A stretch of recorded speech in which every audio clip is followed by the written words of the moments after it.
Hello students, myself Dr. Sonam. I am teaching about some lines of cell. Cell. We all know that our body is building block of cell. Cell में एक term आता है cytology.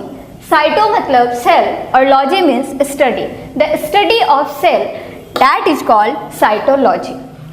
अब ये cell word आया कहाँ से? Cork. Cork means the bark of the tree. In other words, we can see that the upper layer of the tree. तो उस कॉर्क को क्या किया गया? कट किया गया. कट करने के बाद में माइक्रोस्कोप से चेक किया गया तो एब्जॉर्ब हुआ क्या? As like honeycomb structure. Honeycomb structure that means कि रूम लाइक स्ट्रक्चर. हनीकॉम्ब जैसे मधुमक्खी का छाता होता है उस तरह का एक स्ट्रक्चर यहाँ पे किसको एब्जॉर्ब हुआ? तो रॉबर्ट हुक को. कितने में? तो 1665 में उन्होंने एब्जॉर्ब किया कि इस कॉर्क में जो है वो एक रूम लाइक स्ट्रक्चर है जिसको आप सेल बोल सकते हो. अब ये कॉर्क किस प्लांट का था? तो ये जो कॉर्क है वो ओक ट्री का था. Oak tree is the general name of the plant and Quercus suber is the botanical name. Botanical name. We all know that कि हम लोग जब प्लांट की स्टडी करते हैं तो वो बॉटनी में करते हैं. तो यहाँ पे जो है ये ओक ट्री, इसका जो बॉटनिकल नेम हो जाएगा वो होगा क्या? Quercus suber. अब उसके बाद में हम लोगों को पता है कि पूरा का पूरा हमारा जो बॉडी है वो किस चीज़ से बना हुआ है? सेल से. तो सिर्फ और सिर्फ सिंगल सेल से ही नहीं, तो एक यूनिट है हमारे बॉडी का क्या? सेल. ग्रुप ऑफ सेल क्या होता है? यहाँ पे जो है वो ग्रुप ऑफ सेल हो जाएगा क्या? टिश्यू. ग्रुप ऑफ टिश्यू क्या होगा? ऑर्गन. ग्रुप ऑफ ऑर्गन होगा ऑर्गन सिस्टम और ग्रुप ऑफ ऑर्गन सिस्टम होगा ऑर्गेनिज्म यानी कि बॉडी. ठीक है, आगे हम लोग देखते हैं कि सेल का जो डिस्कवर है वो किसने किया. हम लोगों ने पढ़ा कि सेल का डिस्कवर कैसे हुआ. ठीक है, सेल हमारी बॉडी को कैसे बनाता है हम लोगों ने वो भी पढ़ा. अब हम लोग ये देखेंगे कि the Robert Hooke study of non living cell in 1665. Robert Hooke ने किस चीज़ की स्टडी की? नॉन लिविंग सेल की. हम लोगों को पता है कि हमारे सराउंडिंग में दो टाइप के सेल्स प्रेजेंट है, एक लिविंग सेल और दूसरा नॉन लिविंग सेल. तो रॉबर्ट हुक ने जो स्टडी की वो किस चीज़ की? नॉन लिविंग सेल की. कितने में? तो 1665 में. और इनको क्या एब्जॉर्ब हुआ? सेल. That means कि honeycomb like structure. उसके बाद में सेल का डेफिनेशन तो हम लोग आज तक पढ़ते आए हैं कि cell is the unit of our body, लेकिन यहाँ पे थोड़ा सा मॉड्यूलेट करके बताया गया है कि the cell is structural, functional and hereditical unit of life is called cell. That means कि द स्ट्रक्चरल किसी भी लिविंग में या फिर नॉन लिविंग में भी अगर किसी को कोई स्टैचू बनाना है तो उसके लिए सबसे पहले क्या दिया जाता है? स्ट्रक्चर दिया जाता है. दैट मीन्स कि हमारा जो बॉडी का स्ट्रक्चर हो जाएगा वो क्या होगा? स्केलेटन. ठीक है, उसके बाद में फंक्शन. नॉन लिविंग में फंक्शन नहीं होता है और होता भी है तो वो आर्टिफिशियल फंक्शन डाल करके उसको हम लोग गाइड करते हैं. लेकिन लिविंग में क्या होता है कि हम लोग जो है उसको बाय डिफॉल्ट हमारे अंदर आया है, दैट्स वाई हम लोग क्या है? लिविंग है. तो ये सारा फंक्शन हमारी बॉडी में जो है वो आएगा. तो यानी कि हमारे बॉडी का जो है वो स्ट्रक्चर तैयार हो गया, दैट मीन्स स्केलेटन. और फंक्शन की बात करते हैं तो फंक्शन में बहुत सारे फंक्शंस आ जाते हैं, जैसे कि हमारा रेस्पिरेशन हो गया, डाइजेशन हो गया, सर्कुलेशन हो गया. ये सारे सिस्टम्स जिससे पता चलता है कि वी आर लिविंग. ये सारा प्रोसेस करने की कैपेसिटी हमारे अंदर है. उसके बाद में क्या है कि hereditical. What is the meaning of hereditical? यानी कि जेनेटिकल. कभी हम लोग सुनते हैं कि हम अपने मम्मी जैसे दिखते हैं, पापा जैसे दिखते हैं, या फिर कोई बच्चा जन्म लेता है तो होता है उसका आँख गया है, उसका नाक फादर पे गया है, मदर पे गया है. तो यहाँ पे जो है ये जेनेटिक हेरिडेटिकल, जैसे कि हमारे पेरेंट्स से पास ऑन आवर पेरेंट्स, हमारे पेरेंट्स से जो हमारे जो यंग वंस में आता है दैट इज कॉल्ड हेरिडेटिकल. ऐसा नहीं है कि सिर्फ और सिर्फ चेहरा ही मिलता है, बिहेवियर भी मिल सकता है, हो सकता है कि बीमारियां भी मिल सकती हैं. तो ये जो फॉर्म करता है जेनेटिक जो है वो डीएनए के थ्रू कहीं ना कहीं ये फॉर्म करता है. डीएनए दैट मीन्स की डाईऑक्सी राइबो न्यूक्लिक एसिड. ठीक है, तो सेल का डेफिनेशन हमारा क्या हो जाएगा कि the structural, functional and hereditical unit of life is called cell. उसके बाद में हम लोग देखते हैं यहाँ पे कि स्मॉलेस्ट सेल क्या है. तो स्मॉलेस्ट सेल जो है वो PPLO है। PPLO that means कि pneumonia like organism, in other word we can say that mycoplasma। इसको हम लोग दूसरे वर्ड में माइकोप्लाज्म भी बोल सकते हैं, जिसकी साइज क्या होती है 0.1 माइक्रोमीटर। इसकी जो साइज अगर हम चेक करते हैं माइक्रोस्कोप से तो इसकी साइज होगी 0.1 माइक्रोमीटर। ये जो है सबसे स्मॉलेस्ट सेल है, इसका दूसरा नाम है माइकोप्लाज्म और ये PPLO that means pleuropneumonia like organism. Longest cell क्या है?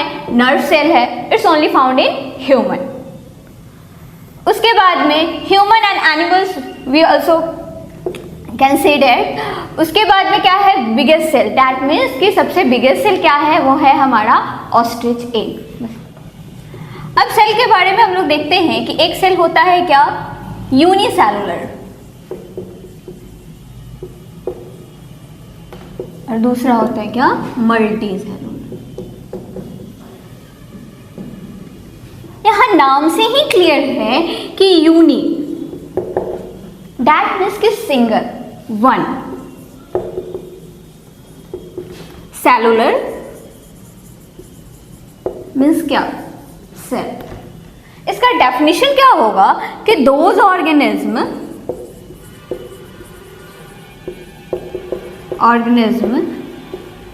Made up of single cell is called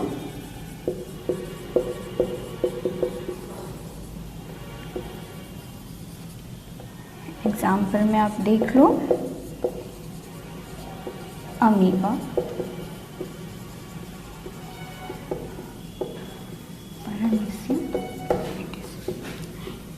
multi cellular में मल्टी मतलब मेनी या फिर मोर देन वन। सेलुलर मतलब as well cell.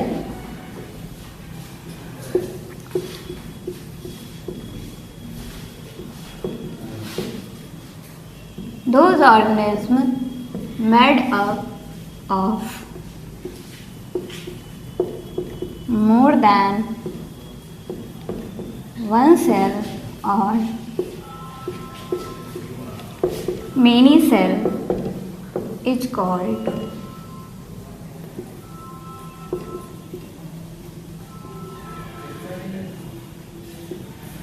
that means cell जो है यहाँ पे दो टाइप का है, इसको यूनिसेलुलर और मल्टी सेलुलर। यूनिसेलुलर मीन्स क्या? यूनि मतलब क्या? सिंगल। सेलुलर मतलब क्या? Cell. Those organism made up of single cell, ऐसा ऑर्गेनिज्म जो सिर्फ और सिर्फ एक सेल से ही बना हुआ है, लिविंग है। कहने का मतलब ये एक डॉट है, दिस इज ऑल्सो यूनिसेलुलर। एक ऐसा ये लाइनिंग है, ये भी हमारा क्या है? यूनिसेलुलर है। क्योंकि वी ऑल नो डेट कि अमीबा का कोई सेप साइड स्ट्रक्चर नहीं होता है। अमीबा जो है अगर ऐसे कर दिए ये अमीबा, ऐसे कर दिए ये अमीबा, मतलब क्या कि जो सिर्फ और सिर्फ एक सेल से ही बना हो और उसमें वो सारा प्रोसेस होता हो। सारा प्रोसेस मतलब क्या कि लाइफ में जितना भी एक लिविंग थिंग्स को प्रोसेस की ज़रूरत होती है, जितना रिक्वायरमेंट होती है, जैसे लाइफ प्रोसेस में सबसे पहले किस किस चीज़ की रिक्वायरमेंट होती है? सबसे पहले हमारा न्यूट्रिएशन।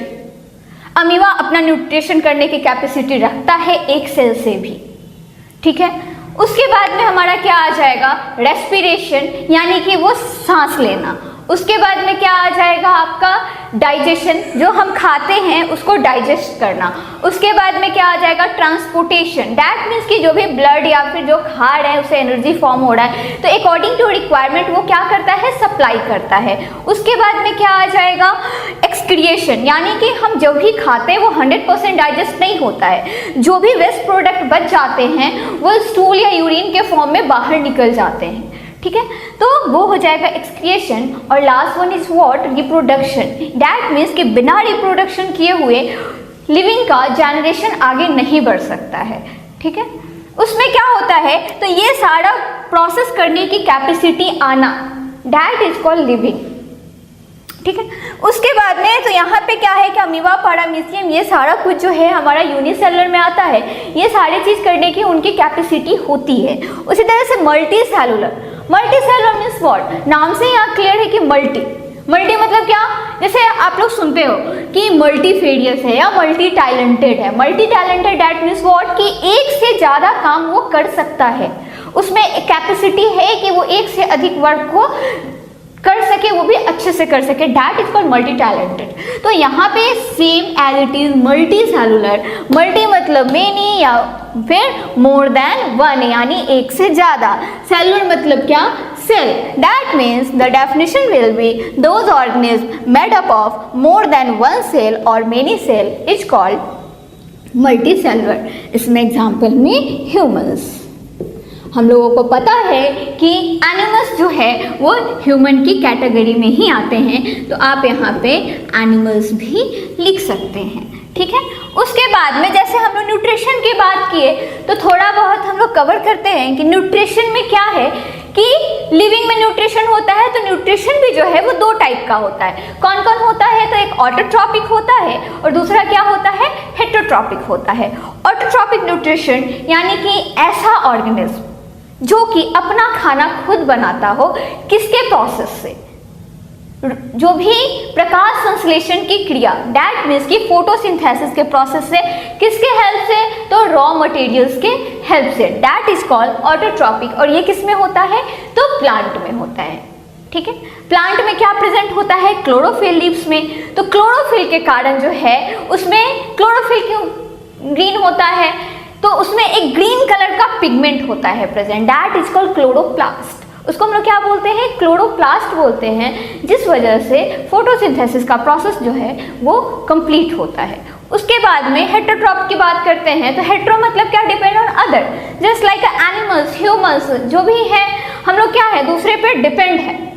हम लोग अपना खाना खुद तो बनाते हैं लेकिन वो रॉ मटेरियल्स कहीं और से आता है। अगर प्लांट नहीं रहेगा तो हम लोग बनाएंगे क्या, ठीक है। तो उस हेटेरोट्रॉप में भी तीन टाइप होते हैं। पहला होता है पैरासाइटिक, दूसरा होता है सेप्रोफाइटिक और तीसरा होता है होलोजोइक। तो आज के लिए इतना ही, फिर अगले क्लास में हम लोग देखेंगे कि पैरासाइटिक, सेप्रोफाइटिक और होलोजोइक क्या होता है।